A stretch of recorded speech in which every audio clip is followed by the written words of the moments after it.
Hello, good morning. Kumusta ang tanan? Ah, maayo inyong kabutang karon. Nang hinaot ko nga tanan malipayon. Bisag ang panahon perting lisura, okay lang. Laban lang ta sa kinabuhi. Naana gyud ang panahon ron. Bisag lisod.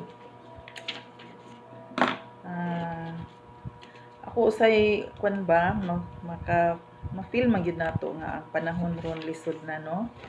Pero laban lang. Think positive lang sa buhay. Total, dili ta pababayaan ni Lord. Kung unsa atong mga problema karon, ato lang na ato bangon. Total, di gina siya mobiya nato. Ang tanan iya na i-provide sa ato. Kung muampo lang pud ta sa iya ha. So always pray, ask God for more blessings, o di man gina siya mo talikod nato ba, mo tubag yun na siya sa atong mga prayers sa matag adlaw. So ana lang, kung usahay madismaya na ta, kanang usay ma-hopeless ta ba sa kinabuhi, kay ang ato manggudron panahon grabe na kalisod, taas na kay ang mga palaliton niya, ting eskwela na pud.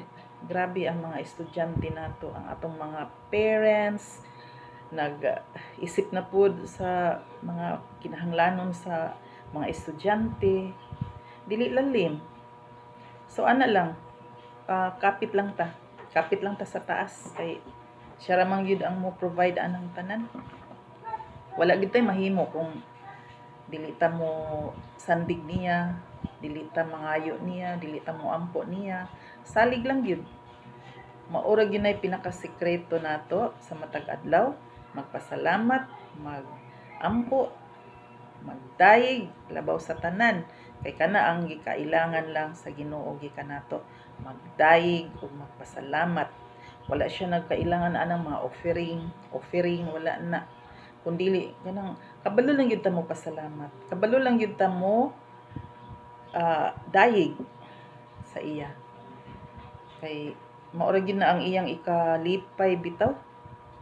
So kanali ako paambit ninyo na dili lang gyud ta wad-an og paglaom bisag na ata sa mga kalisod, kay ang Ginoo motubag gyud na siya. Sampit lang, kay tubagon jud mo sa inyong mga pag-ampo. Okay?